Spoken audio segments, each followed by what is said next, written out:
வணக்கம். இன்றைய முக்கிய செய்திகள். புதுச்சேரியில் கடந்த சட்டமன்ற தேர்தலில் 82.2% வாக்குப்பதிவு ஆன நிலையில் இம்முறை 91.23% வாக்குப்பதிவு ஆகியுள்ளது. புதுவை வரலாற்றில் இது மிகப்பெரிய சாதனையாக கருதப்படுகிறது.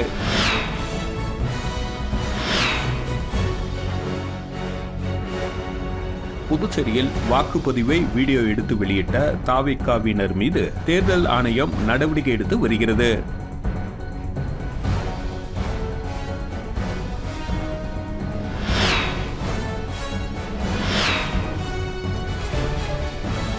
திருக்கனூரில் வாக்குப்பதிவின் பொழுது பாஜக காங்கிரசார் இடையே ஏற்பட்ட வாக்குவாதம் மோதலாக மாறியதை அடுத்து போலீசார் தடியடி நடத்தி இரு தரப்பினரையும் கலைத்தனர்.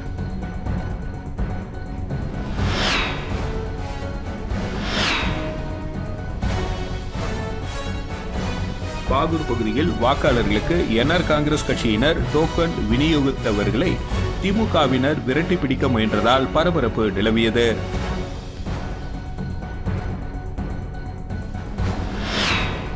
இனி வருவது விரிவான செய்திகள். புதுவையில் கடந்த சட்டமன்ற தேர்தலில் 82.2% வாக்குப்பதிவு ஆன நிலையில் இம்முறை 91.23% வாக்குப்பதிவாகியுள்ளது. புதுவை வரலாற்றில் இது மிகப்பெரிய சாதனையாகும். யூனியன் பிரதேசமான புதுச்சேரியில் நேற்று வாக்குப்பதிவு நடைபெற்றது. 30 தொகுதிகளுக்கும் ஒரே கட்டமாக தேர்தல் நடைபெற்று முடிந்தது. என்டிஏ, இந்தியா கூட்டணி, தாவேகா, நாம் தமிழர் என 4 முனை போட்டி நிலவியது. புதுவையில் கடந்த சட்டமன்ற தேர்தலில் 82.2% வாக்குப்பதிவு ஆன நிலையில் இம்முறை 91.23% வாக்குப்பதிவு உள்ளாகியுள்ளது. புதுவை வரலாற்றில் இது மிகப்பெரிய சாதனையாகும். காலை 7 மணி முதலே வாக்குச்சாவடிகளில் நீண்ட வரிசையில் காத்திருந்த பொதுமக்கள் ஆர்வத்துடன் ஜனநாயக கடமையை ஆற்றினர். எந்த தேர்தலிலும் இல்லாத அளவு வாக்குப்பதிவு நடைபெற்று இருப்பதால் அது ஆளுங்கட்சி எதிர்க்கட்சி யாருக்கு சாதகம் யாருக்கு பாதகம், விஜயின் தாவேகா என மாற்றத்தை ஏற்படுத்த போகிறது என்ற எதிர்பார்ப்பு மேலோங்கி உள்ளது. புதுச்சேரியில் வாக்குப்பதிவை வீடியோ எடுத்து வெளியிட்ட தாவேகாவினர் மீது நடவடிக்கை எடுக்க தேர்தல் ஆணையம் நடவடிக்கை எடுத்து வருகிறது. புதுச்சேரி சட்டசபை தேர்தலில் வாக்குச்சாவடி மையத்திற்குள் மொபைல் போன் எடுத்து செல்ல தடை விதிக்கப்பட்டுள்ளது. இருப்பினும் மண்ணாடிப்பட்ட தொகுதியில் வாக்குச்சாவடிக்குள் அத்துமீறி நுழைந்த மர்ம நபர் மின்னணு வாக்குப்பதிவு இயந்திரத்தில் தாமரை சின்னத்திற்கு வாக்களிப்பதையும் பின்னர் விவிபாட் இயந்திரத்தில் சின்னம் தெரிவதையும் வீடியோ எடுத்து வாட்ஸ்அப் குழுவில் பகிர்ந்துள்ளார். இதுகுறித்து தேர்தல் அதிகாரிகள் விசாரணை நடத்தி வருகின்றனர். அதேபோல் தாவேகாவினர் அனுமதி மீறி வாக்குச்சாவடி மையத்திற்குள் மொபைல் போனை எடுத்து சென்று விசில் சின்னத்தில் வாக்களித்துவிட்டு அவற்றை சமூக வலைதளத்தில் பகிர்ந்து வருகின்றனர். இது குறித்தும் தேர்தல் ஆணையம் விசாரணை நடத்தி வருகின்றது. திருக்கனூரில் வாக்குப்பதிவின் பொழுது பாஜக காங்கிரசார் இடையே ஏற்பட்ட வாக்குவாதம் மோதலாக மாறியதை அடுத்து போலீசார் தடியடி நடத்தி இரு தரப்பினரையும் கலைத்தனர். மண்ணாடிப்பட்டு தொகுதியில் பாஜக வேட்பாளராக அமைச்சர் நமச்சிவாயம் போட்டியிடுகிறார். இங்கு காங்கிரஸ் வேட்பாளராக சட்டப்பேரவை முன்னாள் துணைத் தலைவர் டிபிஆர் செல்வம் களத்தில் உள்ளார். இருவருக்கும் இடையே கடும் போட்டி நிலவியது. இந்நிலையில் திருக்கனூர் அரசு மேல்நிலைப்பள்ளி வாக்குச்சாவடியில் பாஜகவினர் அதிக அளவில் திரண்டு இருந்ததாக கூறப்படுகிறது. அங்கு வந்த காங்கிரஸ் கட்சியினர் இங்கு ஏன் இவ்வளவு பேர் திரண்டுள்ளீர்கள், வாக்காளர்கள் மட்டும்தான் இங்கு வர வேண்டும் என்று கூறியதாக தெரிகிறது. இதனால் இரு தரப்பினருக்கும் இடையே வாக்குவாதம் ஏற்பட்டு தாக்குதலில் ஈடுபட தொடங்கினர். இதையடுத்து அங்கு பாதுகாப்பு பணியில் இருந்த காவல்துறையினர் தலையிட்டு இரு தரப்பினரையும் தடியடி நடத்தி கலைத்தனர். இதனால் அப்பகுதியில் சிறிது நேரம் பதற்றம் ஏற்பட்டது. அங்கு போலீசார் குவிக்கப்பட்டனர்.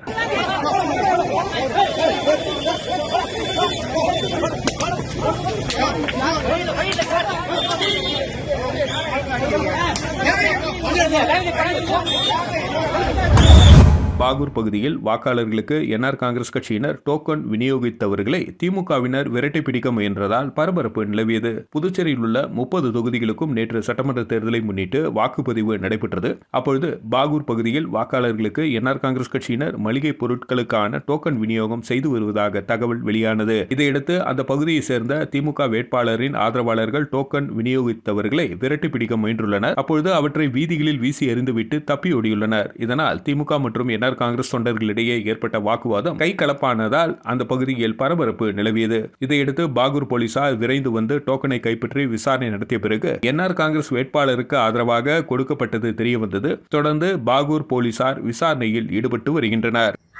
எங்களுக்கு டோக்கன் கொடுத்தாங்க. டோக்கன் கொடுத்ததுல மளிகை பொருள் தரேன்னு சொல்லியிருக்காங்க. ஜெட்டு சின்ன ஜெயிச்சு வந்தா இன்னும் பரிசு பொருட்கள் நிறைய தரேன்னு சொல்லியிருக்கிறாங்க. மாதிரி 4 மணிக்கு வந்து கதவை தட்டி ஓட்டு போடுங்க ஜெட்டுக்கு, அது மாதிரி கூப்பன் கொடுத்தாங்க. பொருள் தரோம், ஜெயிச்சாக்கா காசு கொடுத்தாங்க. ஜக்குக்கு ஓட்டு போடுங்கன்னு சொன்னாங்க.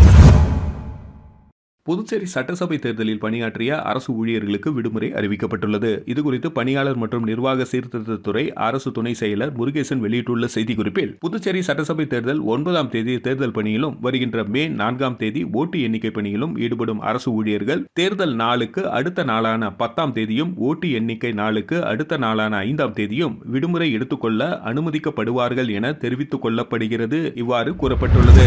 சர்க்கார் படப்பாணியில் சொந்த ஊரில் ஓட்டு போட சிங்கப்பூரிலிருந்து டாக்டர் ஒருவர் பறந்து வந்த சம்பவம் ஆச்சரியத்தை ஏற்படுத்தியுள்ளது. நடிகர் விஜய் நடித்து வெளியான சர்க்கார் திரைப்படத்தில் கதாநாயகன் விஜய் தனது வாக்கை செலுத்த வெளிநாட்டிலிருந்து பல லட்சம் ரூபாய் செலவு செய்து வாக்கு செலுத்த வருவார். ஒரு வாக்கின் மதிப்பு குறித்து அந்த திரைப்படத்தின் மைய கருத்தாக இருக்கும். அதேபோல் புதுச்சேரி ஊசுடு தொகுதிக்குட்பட்ட கரசூர் மேட்டு தெருவை சேர்ந்த டாக்டர் பிரதீப்குமார் என்பவர் சிங்கப்பூரில் டாக்டராக பணியாற்றி வருகிறார். இவர் தனது வாக்கை செலுத்துவதற்காக விமானம் மூலம் நேற்று முன்தினம் இரவு சென்னை வந்தார். பின்னர் புதுச்சேரி கரசூர் கிராமத்திற்கு வந்த அவர் அங்குள்ள அரசு தொடக்கப்பள்ளியில் உள்ள 5ஆம் எண் வாக்குச்சாவடியில் தனது வாக்கை பதிவு செய்து ஜனநாயக கடமை ஆற்றினார். மீண்டும் அவர் இன்று இரவு சிங்கப்பூர் புறப்பட்டு செல்கிறார். அவர் தனது ஒரு வாக்கை செலுத்துவதற்கான விமான டிக்கெட் ரூபாய் 32,000. இந்த தேர்தலில் டாக்டர் பிரதீப்குமார் போன்ற நபர்கள் தனது வாக்கின் மதிப்பை உணர்ந்து வெளிநாடுகளில் இருந்து வந்து வாக்கு செலுத்தியதன் விளைவாக ஊசுடு தொகுதியில் 94.39% வாக்குப்பதிவு நடைபெற்றது என்பது குறிப்பிடத்தக்கது.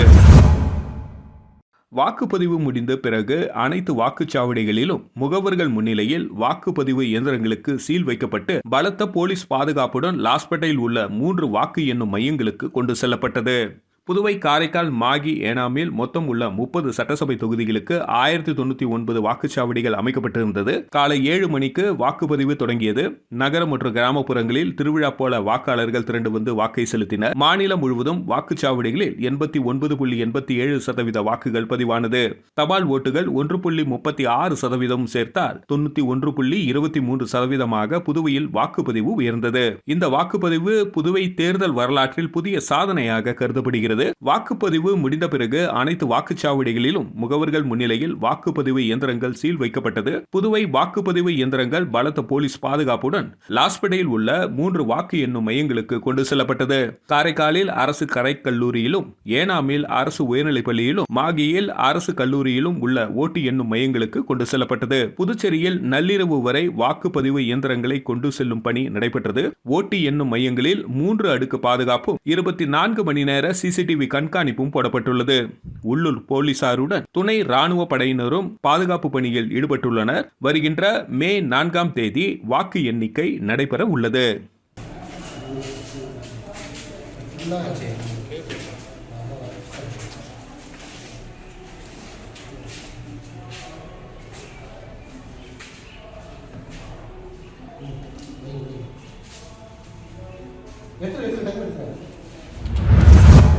புதுச்சேரி வில்லியனூரில் தூய லூர்து அன்னை திருத்தலத்தின் 149வது ஆண்டு திருவிழா ஏப்ரல் 11 அன்று சனிக்கிழமை கொடியேற்றத்துடன் துவங்க உள்ளதாக திருத்தல அதிபர் ஆல்பர்ட் தெரிவித்துள்ளார். புதுச்சேரி மிஷன் வீதியில் உள்ள பேராயர் இல்லத்தில் இன்று செய்தியாளர்களை சந்தித்த வில்லியனூர் தூய லூர்து அன்னை திருத்தலத்தின் அதிபரும் பங்கு தந்தையுமான ஆல்பர்ட், வில்லியனூர் தூய லூர்து அன்னை ஆலயம் வரலாற்று சிறப்புமிக்க ஆலயங்களில் ஒன்றாகும். பிரான்சில் உள்ள லூர்து தேவாலயத்திற்கு பிறகு ஆசியாவில் கட்டப்பட்ட முதலாவது ஆலயமாகும். ஆசிய கண்டத்திலேயே தமிழர் பண்பாட்டின்படி ஆலயத்தின் எதிரே தமிழர் பண்பாட்டின்படி குளம் அமைந்திருப்பது இந்த ஆலயத்தின் தனிச்சிறப்பாகும். வில்லியனூர் தூய லூர்து அன்னை ஆலயத்தின் ஆண்டு திருவிழா ஒவ்வொரு ஆண்டும் ஈஸ்டருக்கு பின்னர் 6வது நாளில் துவங்குவது வழக்கம். அதன்படி வில்லியனூர் தூய லூர்து அன்னை திருத்தலத்தின் 149வது ஆண்டு திருவிழா வருகின்ற ஏப்ரல் 11ஆம் தேதி சனிக்கிழமை கொடியேற்றத்துடன் துவங்குகிறது. அன்று காலை 5:30 மணி அளவில் அருள் நிறை ஆலயத்தில் தஞ்சாவூர் மறைமாவட்ட ஆயர் சகாயராஜ் தலைமையில் திருப்பலி நிறைவேற்றப்படுகிறது. அதனைத் தொடர்ந்து லூர்து அன்னையின் உருவம் தாங்கிய திருக்குடி மாதா திருக்குளத்தை சுற்றி மேலதாளம் முழங்க பூ மழை பொழிய ஊர்வலமாக கொண்டு செல்லப்பட்டு மேதகு ஆயர் சகாயராஜ் திருத்தல முற்றத்தில் உள்ள கொடிமரத்தில் திருக்குடி ஏற்றுகிறார். ஏப்ரல் 11ஆம் தேதி இரவு 7:30 மணி அளவில் திருத்தலத்தின் சார்பில் லூர்து அன்னைக்கு வைர கிரீடம் அணிவித்து தேர் பவனி நடக்க உள்ளது. தொடர்ந்து 18ஆம் தேதி வரை பங்கின் சார்பாக அதே வைர கிரீடம் சூட்டப்பட்டு தேர் பவனி நடைபெறும். திருவிழா நவ நாட்களில் 9 நாட்களும் தினமும் காலை மற்றும் மாலை திருப்பலி, மறையுறை மற்றும் தேர் பவனி நடைபெற உள்ளதாக தெரிவித்தார். சிறப்பாக வருகிற ஏப்ரல் 19ஆம் தேதி இந்த திருத்தலத்தினுடைய ஆண்டு பெருவிழா திருப்பலி காலை 7:30 மணி அளவிலே நம்முடைய புதுவை கடலூர் உயர் மறை மாவட்ட பேராயர் மேதகு பிரான்சிஸ் கலிஸ்ட் அவருடைய தலைமையில் ஆடம்பர திருவிழா திருப்பலியும், அன்று மாலை 6 மணி அளவிலே வேலூர் மறை மாவட்ட ஆயர் மேதகு அம்புரோஸ் பிச்சுமுத்து அவருடைய தலைமையிலே மாலை பெருவிழா திருப்பலியும், பிறகு ஆடம்பர தேர் பவனியும் நடைபெற இருக்கிறது. ஸ்ரீ வெங்கடேஸ்வரா மருத்துவக் கல்லூரி மற்றும் மருத்துவமனையில் 3 நாட்கள் சர்வதேச மருத்துவ கருத்தரங்கம் நடைபெற்றது. அரியூரில் உள்ள ஸ்ரீ வெங்கடேஸ்வரா மருத்துவக் கல்லூரி மற்றும் மருத்துவமனையில் 3 நாட்கள் சர்வதேச மருத்துவ கருத்தரங்கம் கல்லூரியில் உள்ள சாயி அரங்கில் நடைபெற்றது. கல்வி குழுமத்தின் தலைவர் ராமச்சந்திரன் வழிகாட்டுதல்படி நடைபெற்ற இந்த நிகழ்ச்சியில் கல்லூரியின் முதன்மை இயக்க அதிகாரி டாக்டர் வித்யா தலைமை தாங்கி துவக்கி வைத்தார். இந்த நிகழ்ச்சிக்கு மருத்துவக் கல்லூரி இயக்குநர் டாக்டர் ரத்னசாமி அனைவரையும் வரவேற்று பேசினார். இந்த மாநாட்டின் துவக்க விழாவில் சென்னை எம்ஜிஆர் பல்கலைக்கழக மருத்துவக் கல்லூரி முன்னாள் துணைவேந்தர் டாக்டர் சுதா ஏஷன் சிறப்பு விருந்தினராக கலந்து கொண்டு சிறப்புரை ஆற்றினார். தேசிய மற்றும் தமிழ்நாட்டில் சிறந்து விளங்கும் முதன்மை மருத்துவர்கள், ஆராய்ச்சியாளர்கள் கலந்து கொண்டு தங்களது அனுபவங்களையும் கட்டுரைகளையும் பகிர்ந்தனர். இந்த நிகழ்ச்சியில் கல்லூரியின் தலைமை பேராசிரியர்கள், மருத்துவத்துறை மருத்துவர்கள், ஆராய்ச்சியாளர்கள், மாணவர்கள் உட்பட பலர் கலந்து கொண்டனர்.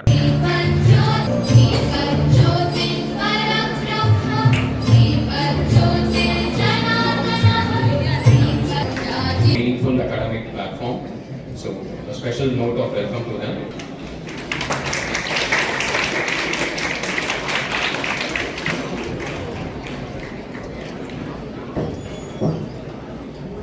Speakers and my dear students, the prestigious 3-day international medical conference. மீண்டும் இன்றைய முக்கிய செய்திகள். புதுச்சேரியில் கடந்த சட்டமன்ற தேர்தலில் 82.2% வாக்குப்பதிவு ஆன நிலையில் இம்முறை 91.23% வாக்குப்பதிவு ஆகியுள்ளது. புதுவை வரலாற்றில் இது மிகப்பெரிய சாதனையாக கருதப்படுகிறது.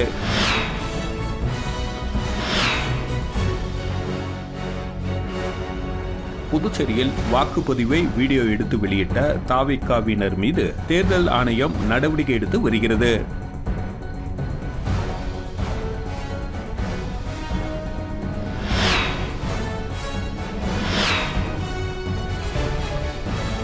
திருப்பனூரில் வாக்குப்பதிவின் பொழுது பாஜக காங்கிரசார் இடையே ஏற்பட்ட வாக்குவாதம் மோதலாக மாறியதை அடுத்து போலீசார் தடியடி நடத்தி இரு தரப்பினரையும் கலைத்தனர்.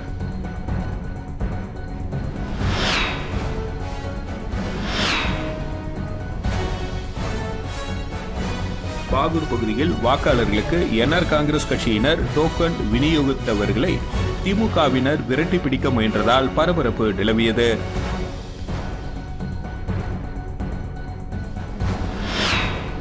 செய்திகளை துல்லியமாகவும் தெளிவாகவும் தெரிந்து கொள்ள கிரியேட்டிவ் மீடியா யூடியூப் சேனலை சப்ஸ்கிரைப் செய்து கொள்ளவும். நன்றி, வணக்கம்.